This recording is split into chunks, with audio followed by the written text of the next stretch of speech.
Hey everybody, it's the Nitty Professor, and today I thought I would take you on a little tour of how and where I store my yarn and fiber. So we're starting off with this image because I just went out to Marshall's, right Paris, and got me some lavender soap because somebody on my channel said, oh, in addition to cedar, you can use lavender or lavender soap. So I have bought quite a lot of lavender soap at Marshall's, including this, mostly made in Italy. So, well, here's my carder, and I need to get back into using that. Been kind of tied up with stuff lately, like editing and writing, but this is some camel wool blend that I've been working on. So here's the uncarded, unblended, and these bags have the carded blended in it. I'd like to finish that job. And then down here where Paris is, got some spindles there. So this big freezer bag was given to me by a woman who sells brown sheep sort of seconds. And this is where I keep my fiber for spinning. And here's one of those bars of soap. And I probably could add another one. I try to buy it on sale at Marshall's when they have plenty of it. But I definitely have some spinning in front of me and looking forward to it. In fact, these fibers here, I kind of bought together. I'm looking forward to working with those. But then there's spillover. So this one is a gift for my daughter, along with this. And here we have, my son keeps brushing his husky. And so I've got a good bit of that to mix up and card with some wool and see if I can spin that up. And I got this at a shop, probably no, actually at the Fiber Festival in Fargo. And this I bought when I was in Sweden. There we go. Just couldn't resist it. It was at the yarn dyer's place, the Fingerboch. This bag has what I'm currently spinning on. So this has my bobbins of spun fiber that are going to turn into yarn. Hello! And this is my son's new dog. This is Moxie. Hey Moxie! She's very rambunctious. So I got my spinning wheel here. And my other spinning wheel back there, my applying wheel. And up here, we have some yarn. This is mainly either gifted or thrifted, worsted weight yarn. And I just put another bar of soap up in there today. Oh, and I forgot to show you. I'm going to cross over back here again. Down here. And another bin. So I use these plastic buckets a lot. This has bulky weight yarn. Again, mostly gifted or thrifted to me.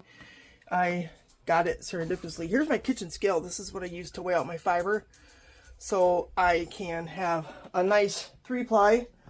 Here's another dog. Hey Gorlam. And we'll just go into the next room where Benny is. Hey Benny, surprise, surprise. And I've got my loom. I haven't been using that a whole lot except to store stuff. I have some drawers. This one has some sort of leftover. There's cotton in here. I haven't tried to spin that up yet or comb it, card it, and some feathers. And here's some random needlepoint yarn. I've got my needles stored in here. Here are all my whips, all my current whips. Well, like most of them. Crazy. I've got a lot of current whips. And then we get over here, and this space, this is in the bottom of my closet. So in here, we have a lot of needlepoint yarn. There was a time at the Goodwill when I just ran across, I think some company had maybe, I don't know, gone out of business or something. And I got all this needlepoint yarn for a song. And again, it's all wool. And I don't think all of it has the lavender in it. So it might have some cedar balls in there.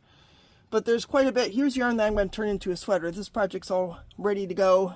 Got the pattern in there. Lutlopi mixed with sock yarn. Some of these I label, some of them I just know. Bunch of sock yarn, more needlepoint yarn. The ball of yarn that's going to probably turn into a scarf. And here's my cotton. I have some cotton yarn in these buckets. And more random needlepoint yarn. And down here, I actually have wool for rug hooking. And this bag has my current sock whips. So then up here, it says mostly DK. Well, that means it's got a lot of other stuff in there too. But that one also has its bars of soap. And then I had to get some more buckets because when I travel I buy yarn then. So here we have a lot of yarn that I got last year when I was traveling in this past spring. And again, there's my soap. Sometimes I cut the bars up. And then there's another bucket down here. And this has, I think, mainly those plates. The unspun singles, which I probably have a couple sweaters worth in there. My sweaters, again, I've got soap bars and cedar balls kind of mixed in here with the sweaters that I have knit.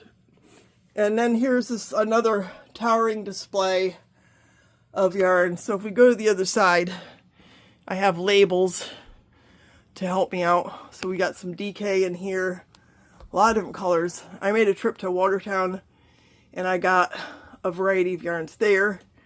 Some bulky, then a tub of handspun. It's getting kind of full. I need to make that sweater. Some more DK.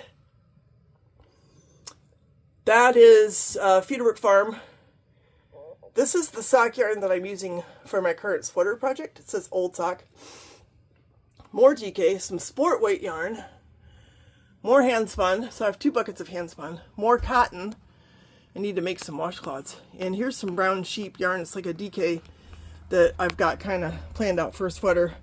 Got some more stuff in here. Here's another sweater project that I have. And a couple more buckets. This has a bunch of Noro in it.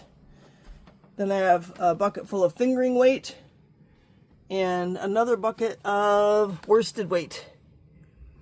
And then we come over here. And I have, in addition to my textbook on orientation mobility, a random assortment of yarn, mostly thrifted. I got a lot of it at Goodwill when I was first buying and trying to collect. And there's also some leftover yarn from finished projects in there. And the bucket down here has a lot of like my old needlepoint projects and stuff like that. But you know, there's always spillover. So for example, here's the yarn that I bought in Stockholm. And here's the Lopi yarn that I bought in Sioux Falls. So yeah, I just thought it might be kind of fun to give you a peek into how I store my yarn. Now, I'm not necessarily saying I've got the prescription down. So I did have a big moth infestation in here, probably about, I'm going to say 13 years ago. It had these slippers with a wool lining in them. And some moths got in the house and the infestation got ahead of me. And it wasn't until I removed the carpet out of this room that it was fixed. So I don't know that I have the final secret, you know, to preventing a moth infestation. I don't have any more slippers that are wool lined, I'll tell you that. But so far so good. We try to be really vigilant, not letting bugs into the house. And if they do get in the house, why, they don't last very long. So we get a little brutal. But I forget who wrote about lavender soap. And I really appreciate that tip because I think it helps. I mean, if you get the right soap, it's got a pretty strong odor to it. So we're going to hope for the best. But I would love to know from you guys if you have tips for everyone. Let me know what I'm doing right, what I'm doing wrong. My socks, I don't worry too much about. I keep those. I can show you where those are.